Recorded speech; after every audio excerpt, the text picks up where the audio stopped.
Hai guys, welcome back to my channel. Kembali lagi di konten saya, konten Ayu Frita Dewi. Kali ini saya mau membahas seputar hukum pidana.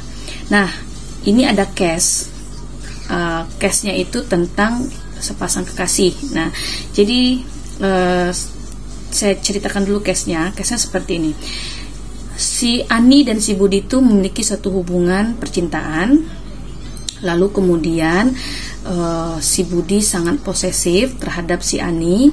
Nah, setelah mengalami hubungan yang panjang, mungkin si Ani merasakan bahwa hubungannya sudah tidak baik lagi, sehingga si Ani memutuskan hubungan tersebut. Nah, namun karena si Budi tidak terima, si Budi ini mengancam akan melakukan bunuh diri kepada si Ani. Nah, pertanyaannya, apakah bisa si Ani dipidana karena si Budi mengancam untuk bunuh diri?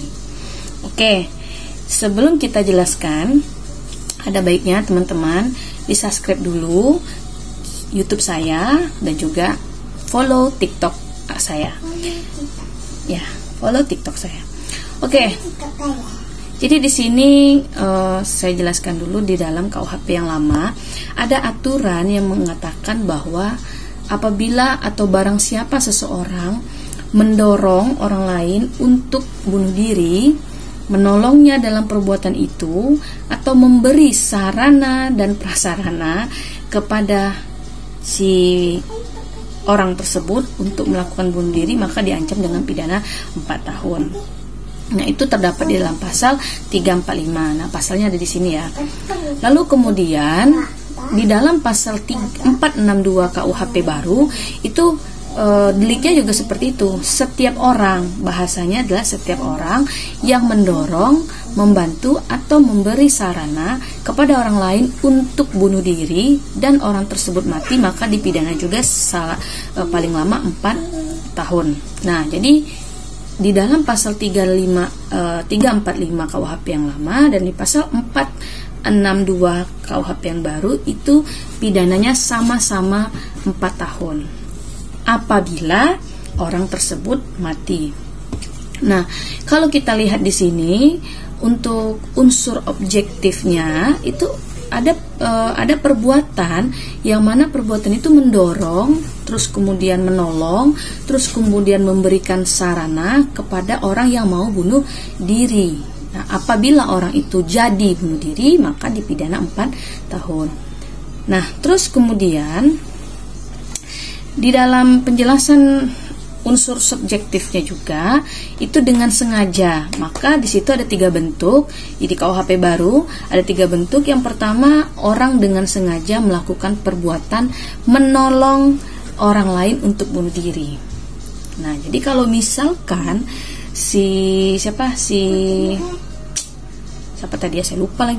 Ani membantu dan mendorong atau melakukan perbuatan mendorong terhadap si Budi untuk melakukan bunuh diri, dia bisa dikenakan pidana. Lalu unsur yang kedua itu orang yang dengan sengaja dengan perbuatan menolong orang lain untuk melakukan bunuh diri. Nah, yang tadi itu adalah dengan usaha mendorong si Budi bunuh diri. Dan yang kedua itu menolong si Budi untuk bunuh diri. Nah, yang ketiga dengan sengaja melakukan perbuatan memberikan sarana.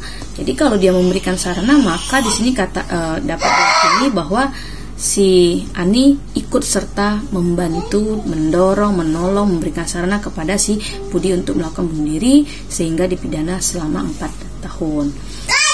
Nah, kalau misalkan di dalam KUHP yang baru itu menerangkan bahwa apabila orang yang didorong, dibantu atau diberi sarana itu tidak mati, maka orang yang mendorong itu tidak dapat dijatuhi pidana. Nah, kalau misalkan orang tersebut kalau orang tersebut mati, maka dapat diancam pidana.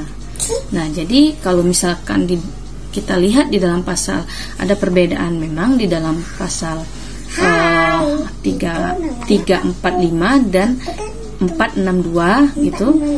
Jadi tidak dapat dipidana. Nah, Jadi dapat dilihat di situ ya. Jadi bahwa pasal 345 dan 462 bahwa apabila seseorang menolong, mendorong, terus memberikan sarana kepada seseorang untuk melakukan bunuh diri, maka orang tersebut tidak dapat dipidana apabila orang tersebut tidak mati. Ya, Kakak. Jadi itu ya teman-teman penjelasan saya. Mohon maaf kalau misalkan saya diganggu oleh si bocah ini. Jadi di sini saya hanya memberikan edukasi seputar hukum pidana dalam keadaan apapun. Ya, jadi di sini saya tidak mau terlalu resmi ya. Jadi kakak aja tuh nak. Jadi jangan lupa di subscribe dan di share apabila ini sangat bermanfaat untuk kita semua. Oke ya, bye bye, assalamualaikum.